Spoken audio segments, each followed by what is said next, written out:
All right, we have a old FRQ test. I'm gonna go ahead and work through this one as well. And again, I can't say that any of this stuff will be exactly on it, but I mean, it's written by the same person, so there'll be a lot of overlapping here. So I have a cumulative frequency graph, and it is a little funky. We tried to fix that, it just wouldn't, and I lost my patience pretty quickly and said to heck with it. But again, it's fine, and it's always cumulative relative frequency for the y-axis. We don't have to graph these, so it's not that big of a deal. So anyway, so remember when we do this, I'm gonna just go over this real quick. So like for example, if I look at 2.2 hours, if I slide up and that's maybe just a hair under 80%, but I go across an 80%, that means by 2.2 hours, 80% of the finish times happened by that point. So we had some that were way faster. We had some that were slower, right? Higher time means it took you longer. But as we go through this, it never drops down. It's only continuing to go up. So he's like, well, how many times did it take 2.1 minutes?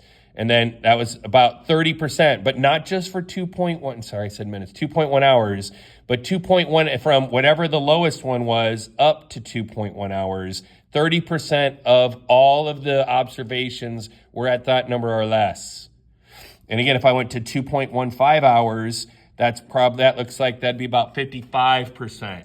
So it'd be the 55th percentile, and 55% of them took 2.15 hours or less, which also by the way, if I said longer than that, which we will see that right here, you have to do its hundreds partner from whenever you go on. All right. Okay, so also, and it doesn't say this here, but I'm just gonna go over it. They sometimes ask you to find the median. The median is the 50th percentile. So you would do, here's 50, and you would go across, and then you would drop that straight down, and that would be right in between, or maybe touch closer to 2.15. So maybe 2.13. I would take 2.12. I would take 2.13, and anything in between those for sure. 2.14 should be a lot closer to the 2.15. And 2.1 should be over in this range for sure. But if you're careful, you'll be fine. If you're careful, you'll be fine. All right. Now the median, that's not too bad. That's too easy. So that wasn't on the test. What was on the test is IQR. So what I want to do is I want to find Q1, which is 25th percentile. Now be careful. This would be 30. A lot of kids split the 20 and the 40 to get 25, but mark the 30 and then split 20 and 30. And that's here, and that drops straight down. Now, you can tell when you look at that, that does not reach 2.10. It does not reach that, period. You have to go above 30 before you get to 2.10.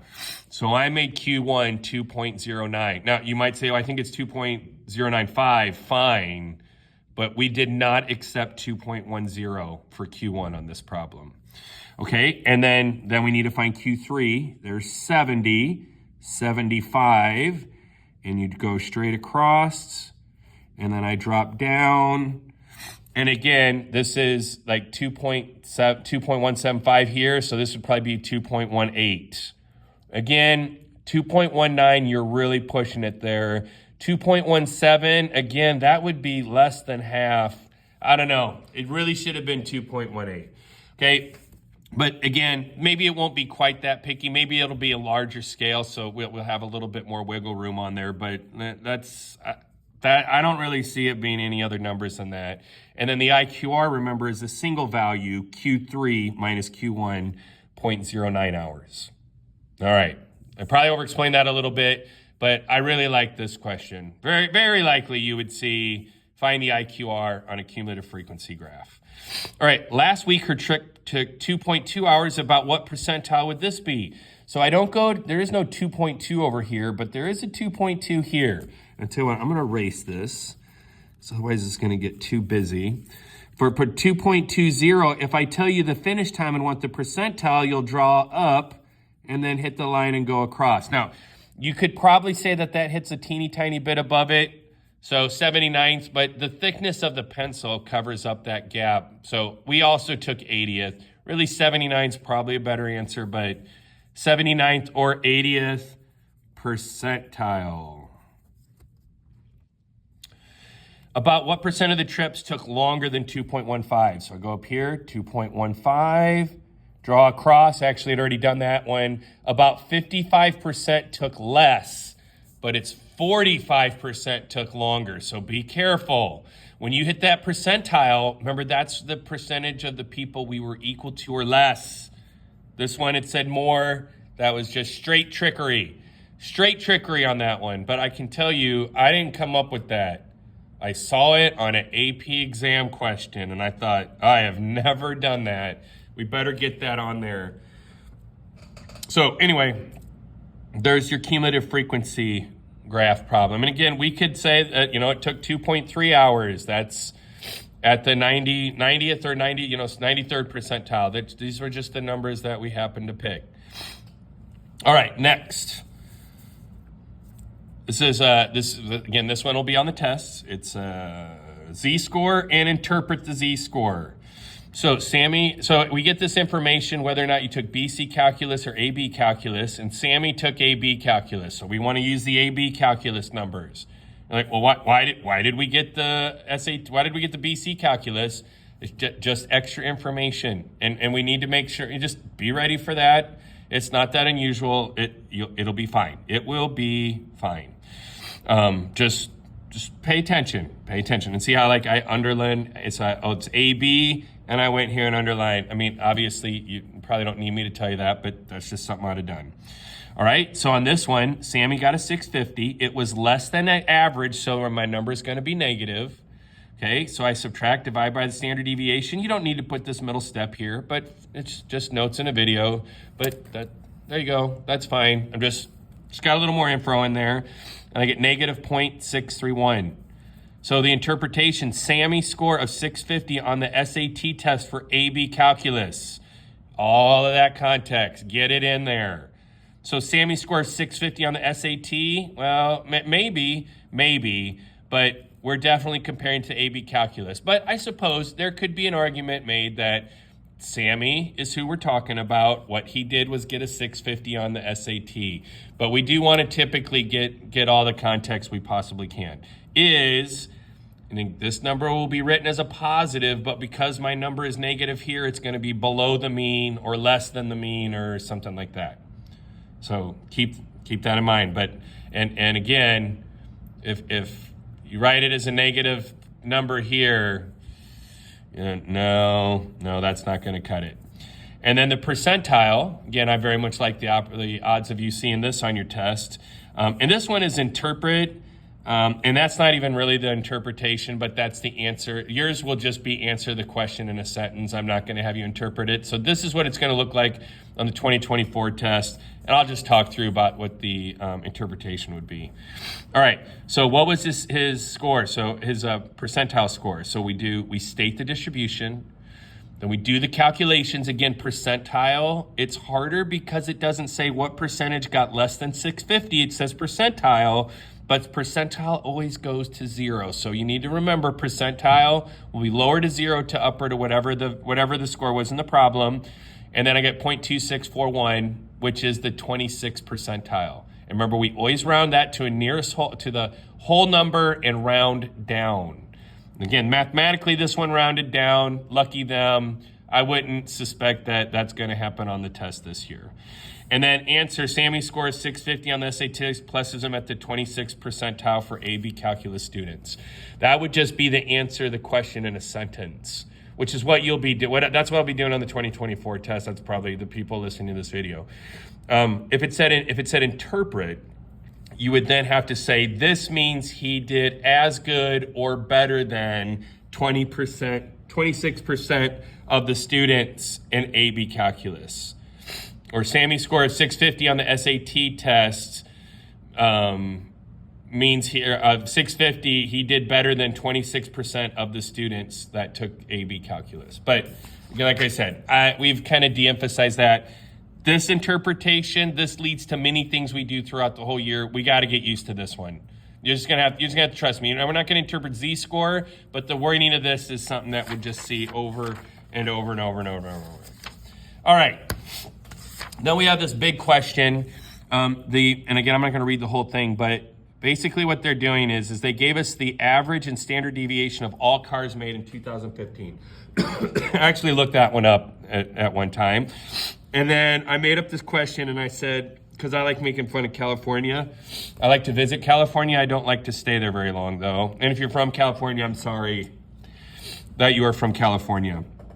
But anyway, so they have a law that there's extra taxes for cars that aren't fuel efficient. And you run into that if you try renting a vehicle and the fuel economy isn't high enough, the rental fees are just ridiculous, okay? And then they also give a tax credit if you have a car that gets higher gas mileage. And they either did this or did this at one time, but anyway, that's the premise of the problem. So it says, first, Mr. Hughes' large SUV gets 16 miles to the gallon. That's true. I love it. It's an old, very powerful Ford Expedition. It's the best vehicle ever. But anyway, what is the percentile for his vehicle? State the distribution. Again, look at this, percentile. We're just percentile. Mr. Hughes gets 16. How many is he better than or tied with? From 0 to 16. With mu and sigma, we get the decimal. And now look, this one I did make it so it rounded up, but you have to round down. You have to round down. And you will be tagged big time for not doing that. Like, I would probably make one section of this I. Like, it will not be kind if you forget to round down on the percentile. Because that's its whole rule, okay? And it's Mr. Hughes' SUV that gets 6. So who are we talking about, or what are we talking about, and what did it do? And then it was in 2015 for the cars that were made in 2015. Okay, and then what percentage of people are affected by the new tax? They either receive the credit or they pay the tax. So first of all, the people that pay the tax, people that get less than 15 miles to the gallon or 15 or less. And if you're like, wait, shouldn't this be for? No, just put it in as the boundary, because if a car gets 14.9 miles to the gallon, we want to tax them as well. Okay, so then we plug that in and I get 7.59% of all cars will be affected in California that will have to pay the tax. How many of them will get a tax credit? 32, and I went up to 100. I don't believe any car gets above 100, but you know what? If you're like, I don't know, I don't agree with that, put another 0 on the back of it. When in doubt, slap another 0 onto it. And then mu and sigma, and I get 23.5% will receive a credit. So they better tax these people extra big to make up for the tax credit. Although in California, they don't do that. They just deficit spend like crazy. There's my last jab at California for the video. And then I would add those two together. Okay, another way to do this would be to find the lower 15, upper 32, mu is 26.3, and sigma is 7.9. And I'm gonna get a number for that. I might as well not be lazy because I'm not going to accept laziness on the test. We could do this instead, and we're going to get a percentage that are not affected. I think it's A. I suck at affected. I don't know. And that might be E. I don't care. I would just call it misspelled. Okay. And then you would have to do 1 minus whatever we get for that value to get the percentage. And since we know that this is 31.09, I do happen to know that this is 68.91. Well, here, let's. So you do both ways, okay? To me, this way makes more sense, but it doesn't matter. You do write a little less if you do this, but for goodness sakes, do not forget to subtract from 1. That actually happens a lot. That's why I don't go directly to this method. I do this one instead. But I kind of like the idea that you get a normal CDF for this one, a normal CDF from this one, and then you have to know to add them together. So that's why I do that the way I do it. Okay, what's the IQR? So look at this one. So we find Q1, that's going to be inverse norm. Q1's at 25% with the mu and sigma, and that gives us the number. And we could do with 0 and 1 and plug it into the z-score formula, but no thank you. I'll just plug it in with the mu and sigma, and it gives me the boundary for Q1. It gives me, not the boundary, it gives me the value of Q1. It gives me the value of Q3, okay? And then the IQR is what we get when we subtract them. That's it. Okay, now the hard part is remembering how this part works. That's it. Other than that, it's pretty easy. Okay, then the next one says, what's the high boundary, basically? I mean, it says it in a little bit more way, but IQR.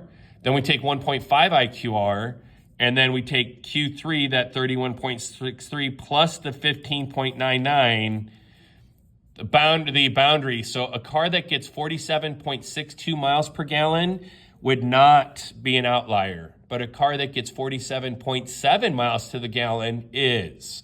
And I'm sure there are some cars that get that, and those would be outliers. And if we wanted to find the small outlier, I would have done Q1, and I would have subtracted this 15.99, which would take us down to about 5 miles. There's about 5 miles per gallon. It's off by a teeny bit, but I'm just gonna be lazy and say it's almost 5. Okay, so then 5. If it gets less than 5, it's an outlier on the low end. I didn't have them do both. I had them just do one. I think it was one version of the test. It was what's the high end, the other one what's the low end, and then a different version had different numbers. But you got to change things up all over the place.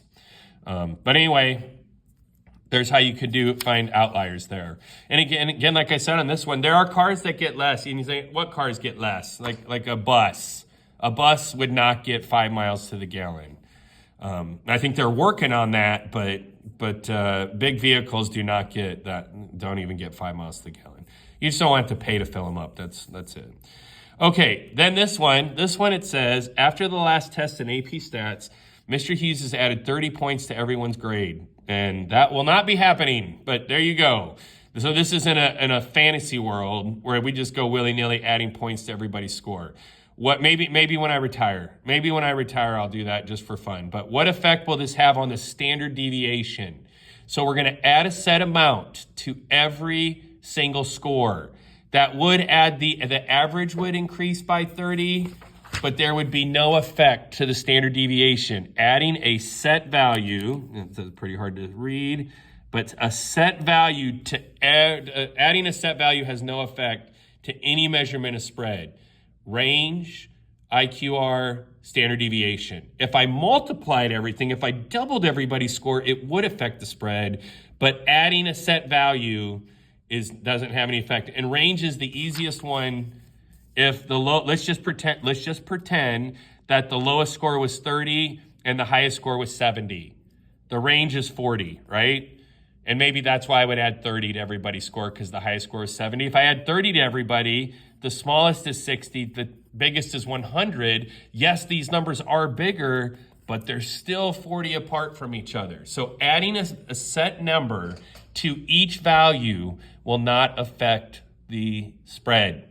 And that will absolutely be on your AP exam. There's no way that's not on your AP exam somewhere. Probably a multiple choice, but dang it, we're gonna get it right.